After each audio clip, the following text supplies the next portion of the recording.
Welcome to Vision Chat's spooky series, where we talk about ghost stories and legends. Listen at your own risk. All right. Welcome to episode 4 of the spooky series. How are you, Stina? I'm good. A little stressed, but good. How are you? Oh, no.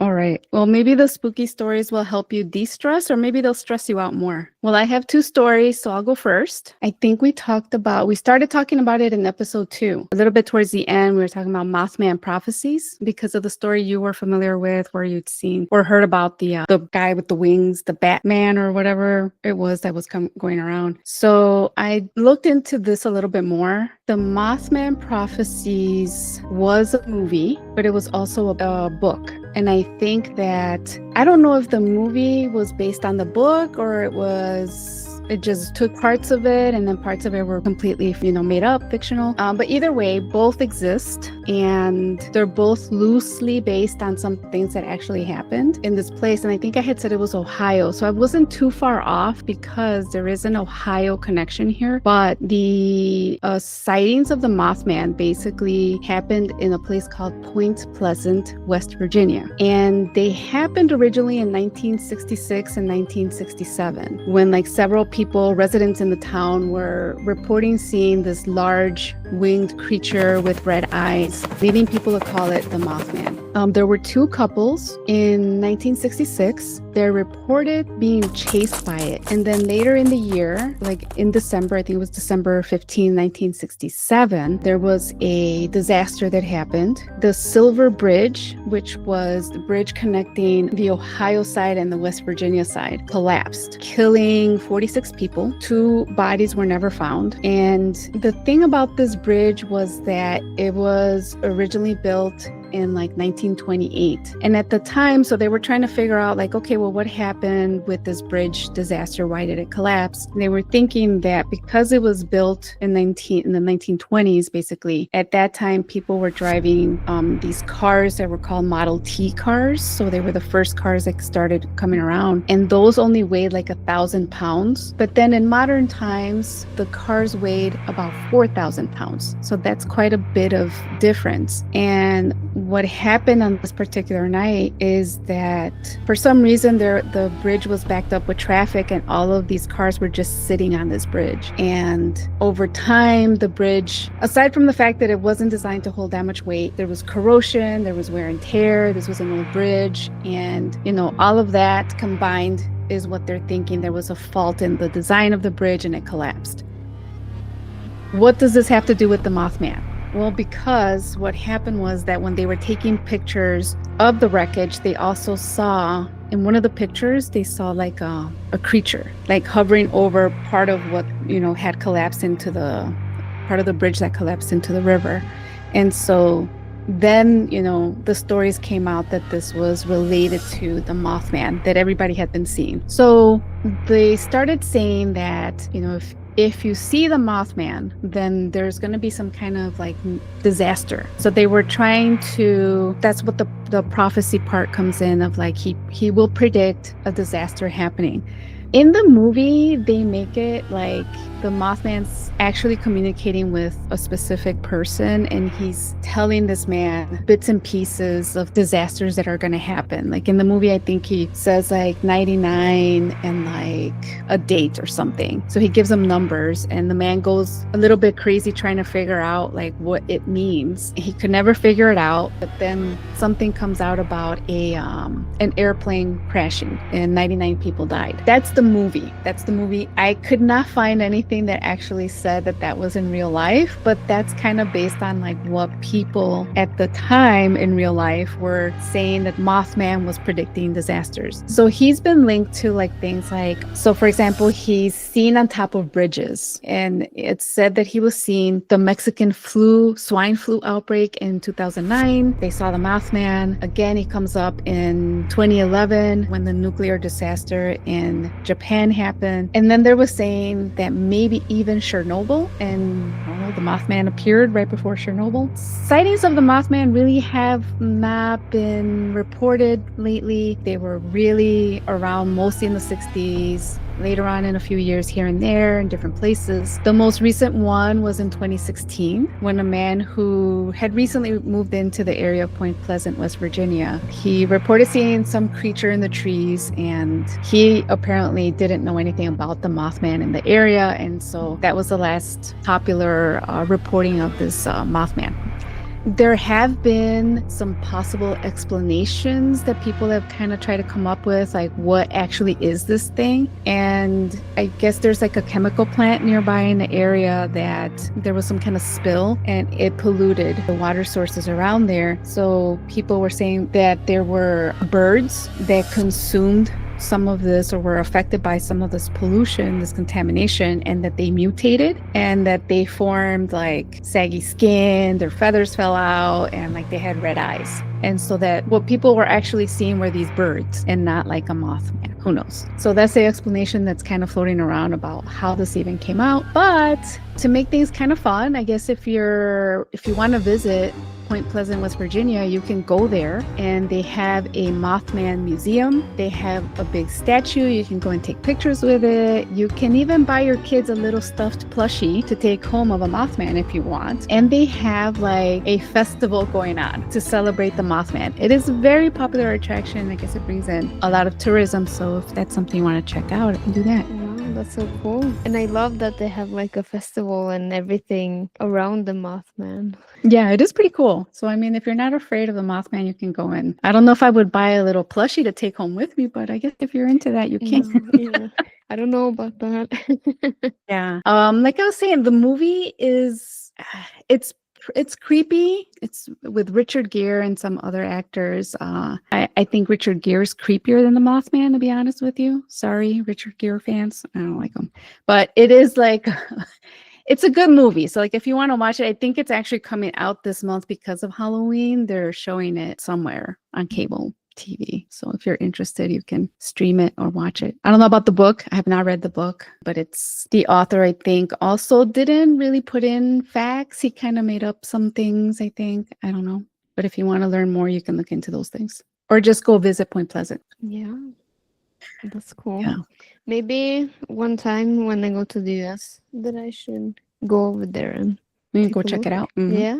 So, well, this is from a poem, I think, but it's like a legend in Thailand, and I think there's many different type of stories that is out there depending on who that is saying it, I guess, but it has this most of the same stuff. So the reason why I took out this story, I've been to the island where this sea urchin or like sea monster is supposed to be, and there's like a statue that they made that is like very tall, like meters. Okay, so in this lore, the beginning was two princes that was exiled by their father, that was the king of the area, and one of the princes, he learned to play a flute, but this flute was magical. It wasn't like any normal flute, and that flute could kill his enemies if he wanted to with the sound or the song that he was playing. But after the brothers was exiled, they started traveling a long journey together and found an island. On this island there was a sea urchin,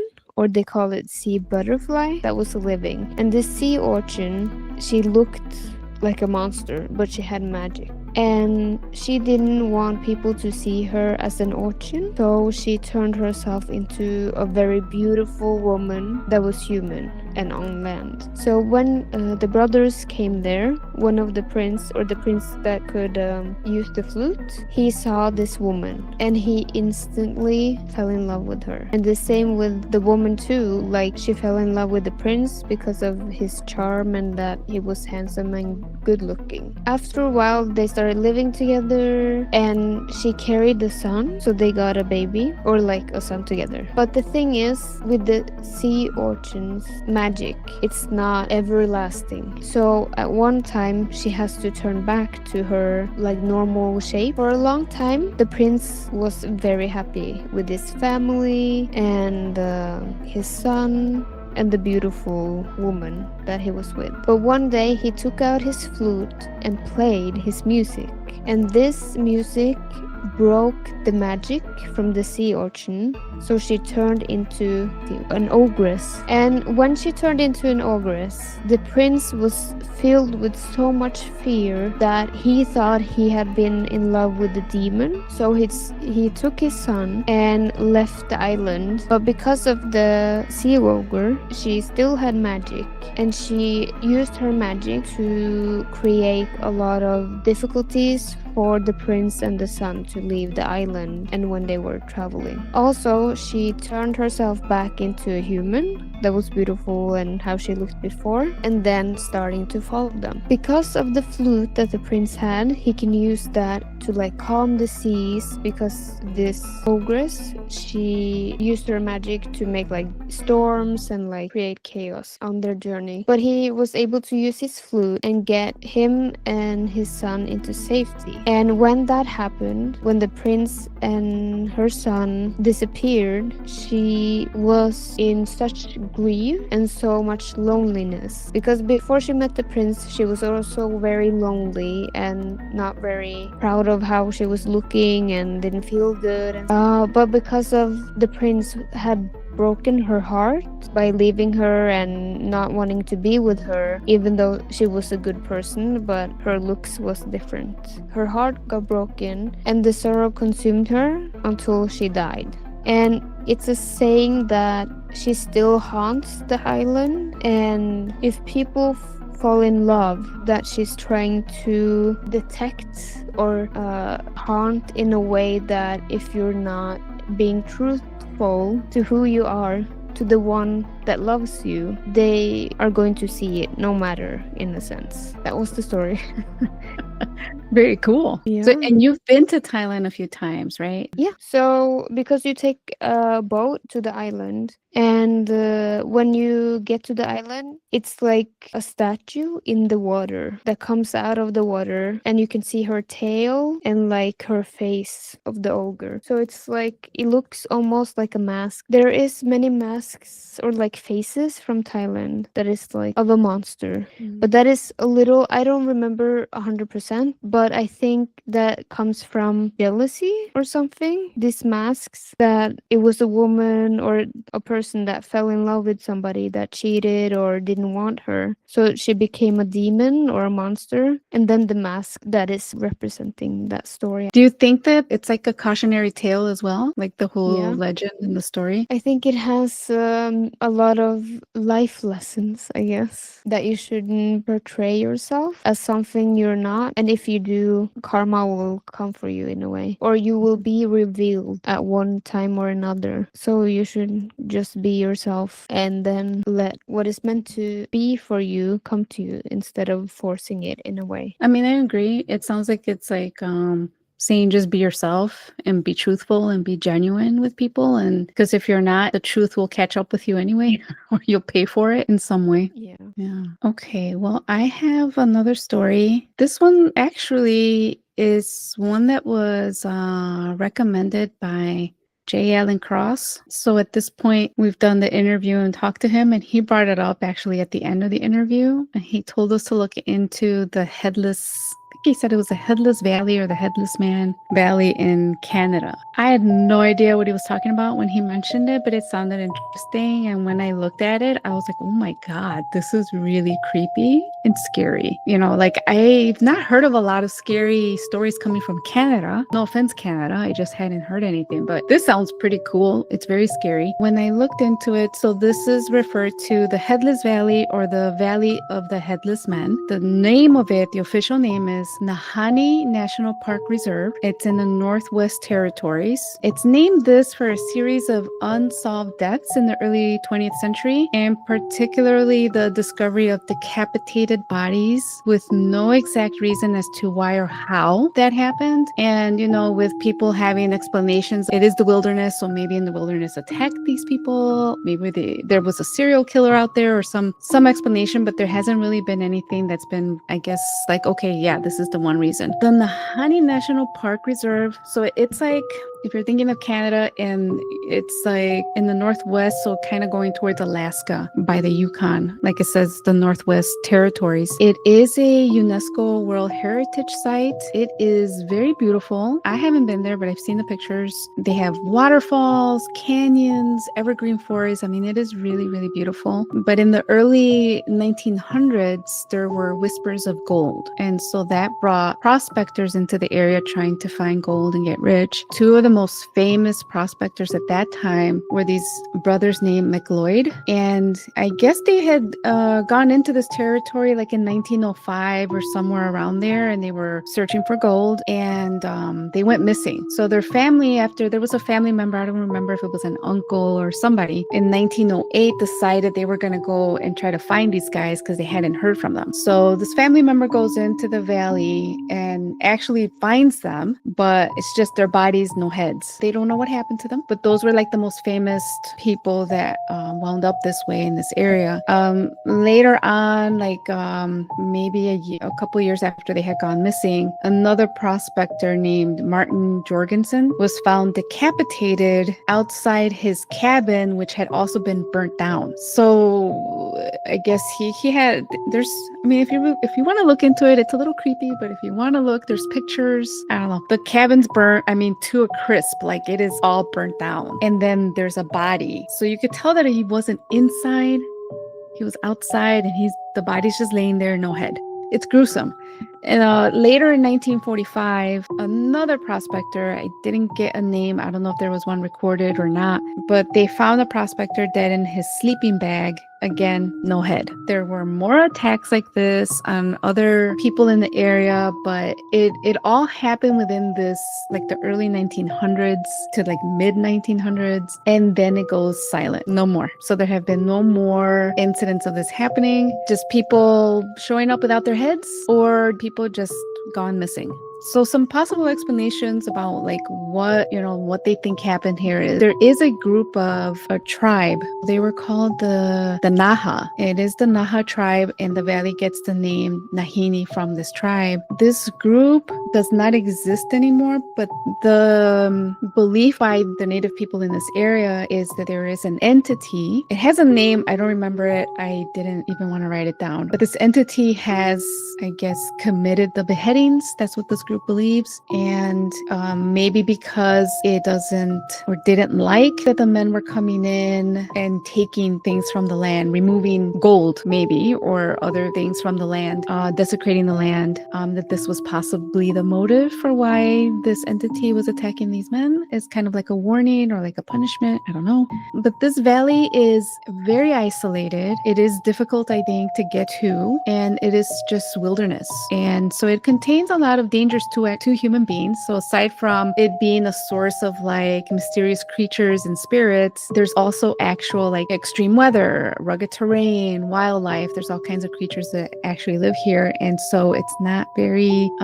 human friendly. So anything could happen. So if the creatures or spirits don't get you, maybe something else will. I don't know. I guess you kind of really have to be a very experienced hiker and survival type person to be able to, make it in this area, or you have to be with a really, really experienced guide if you want to visit. I was just looking at the pictures. It is beautiful, but I think I'll stay away. I don't want to run into any creatures. It's just pretty creepy. Yeah, probably a good idea to not look after it, I guess. No, But yeah, that's okay. yeah. Oh, but yeah, as you said, it's so gruesome to decapitate somebody and then the head is gone. Like, oh, Yeah, yeah, yeah. That's what makes it weird. Like I guess like if there's animal attacks, I would think that they wouldn't just eat the head, yeah. leave the body there. That doesn't make any sense. I don't know. But Mm. one of the things that I was watching, somebody was saying like, well, these bodies are laying there maybe for some time before they're actually discovered, and there's animals that maybe the head goes first. I don't know. It doesn't make sense to me because where would the skull be? Yeah, Why just the head? yeah. Why just the head? Mhm. Yeah, that's very weird. It's really weird. I don't know. Was it like some serial killer that was out there? Maybe. Was it the Maybe. tribe? Some ancestors that is not located or known to be alive? I don't know. Yeah, it's a mystery. Yeah. Nobody knows what happened. I guess nowadays there aren't any more decapitations going on in that area. And the park looks like it's open to the public. So they are trying to kind of promote it as like a tourist place and you can go and visit. And they kind of leave the part about the headless man out of it. So that's not in any brochure. They want people to come, not stay away. Yeah. Yeah, so they don't talk about that part of it, but I think people know. And maybe if they talked more about it, maybe the people will be like, oh my god, let's go to the headless place to discover it. Yeah, exactly. Like, I think it would probably bring in more people because they're curious and would want to go see what it's about. But yeah, I guess it's a pretty isolated place too. So I don't know how it is to get in there. Like I said, I don't know if it's safe to just go. You probably need a guide or somebody who knows their way around. Yeah. Very good tip by Sir J. Allen Cross. Very interesting. That was just part of the conversation we were having, I think, about land spirits or like possible like elementals, spirits from the earth. But if you want to hear more about that conversation, we will have that interview out for Halloween. Yeah, that's so interesting. Yeah. See, now you can come visit the US and Canada if you want to go check that out. Yeah, it would be nice visiting Canada, but I'm not quite sure if I'll visit over there. We'll see. Yeah, but it is really cool. It's beautiful. It looks beautiful, but knowing the story, it just creeps me out. So it feels like, I don't think I want to go in there. Yeah, I understand you. I think I will be way too paranoid if I went there. I'm like, oh my god. If stuff is changing a lot, especially nature, I would not feel safe. Well, see, but that's what makes me think too. Was like the guys that wound up dead were people that were digging into the ground, taking things out. You know what I mean? So it's almost like. Okay. That's what made me also wonder, like, okay, was it that maybe an entity of the land there was protecting the land and was upset that these men were coming in without permission or without respect for the land taking? So yeah, maybe as a punishment, Yeah, I heard about a place that you can go in the US, but if you take something like a stone or anything from the nature, when you go back, you will have bad luck for the rest of your life until you bring it back and apologize or something, or offering instead. Oh yeah, you talked about something too when we were up here. Yeah. Yeah, because Virginia and her daughter was visiting in Norway, and we went up with some family, my cousin, to a mountain that we have a lot of mountains here, I guess. But this mountain, there is a little story behind it because there was an Indian shaman or something that came here, and he was it thought the it guru? was a guru. Yeah, sorry, not a shaman. Yeah. Yeah, a guru from India that came here, and he started this not retreat, but like he lived in this building and you could study or do studying where he was. But he said that there was something with the mountain that was extraordinary. So he is actually buried up there on the mountain. But yeah, so we went up this mountain. It has a great view of other mountains and stuff like that too, and the valleys or towns that is around the area. And when we were there, you and your daughter took back some pieces of rock, I think, if I'm not wrong. Yes. And then you made a peace offering or like a trade by giving it your hair, wasn't it? Yeah. Yeah.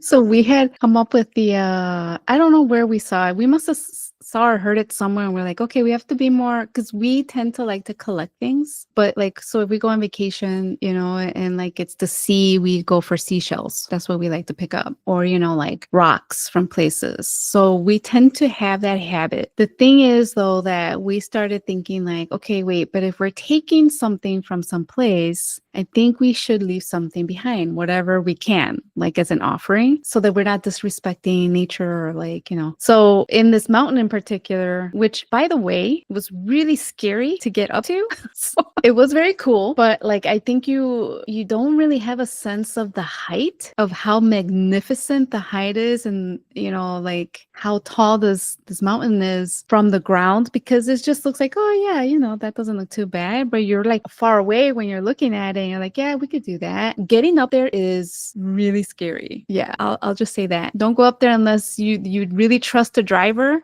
which I 100% did, because she had been up there many times and was very experienced driving. So thank goodness. Yeah, getting up and getting back down the very top, was pretty scary. So anyways, yeah, this mountain. So we decided, okay, we're going to take some rocks. We better leave something, behind. So we took turns ripping hair out of each other's heads and left some hair at the top of the mountain. Yeah. Pretty funny. Yeah. But I had forgotten the part about the guru that lived up there with his community. He had a community. Like he built the house and he built the whole, right? Like he had those houses or homes built up there. I think one of the buildings, was his. Okay, one of And then them. he could get people up there. But it wasn't the cabin. Mhm. Or maybe it was, I'm not sure. But he had some place to live. And then he let people come to him, I guess, to stay where he was at. Yeah.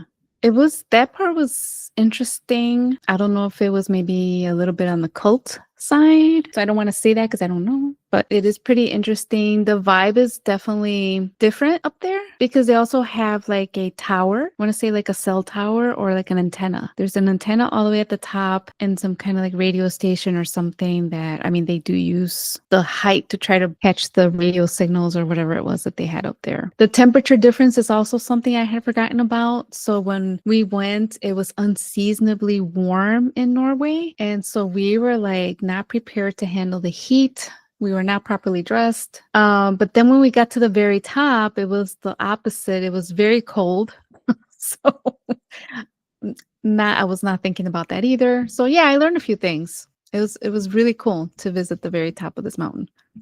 Yeah, it has a great view. And this place too, it's like a town, almost remote. It's a very small place here. So. Yeah, very beautiful. Like you said, amazing views. Worth it. If you can go up there and manage to get all the way to the top, it's amazing. So are we done with our series? Yay. I think so. Yeah. Yeah. Okay. So coming up, we'll have a special episode where some of our friends have generously given us some stories that their own ghost stories that we're going to be putting together for this episode. So you won't be hearing our stories anymore. You'll be hearing stories from some of our friends. And that'll be a treat. And then also looking forward to J. Allen Cross's interview, which is if you want to learn about portals and mimicking and what else? Oh, something you brought up very interesting, Stina. TikTok phenomena involving cinnamon. He graciously answered all our questions. He was so nice. So I'm looking forward to that. If you like the spooky series, please give us a follow and check out our website, visionofprofoundhealing.com.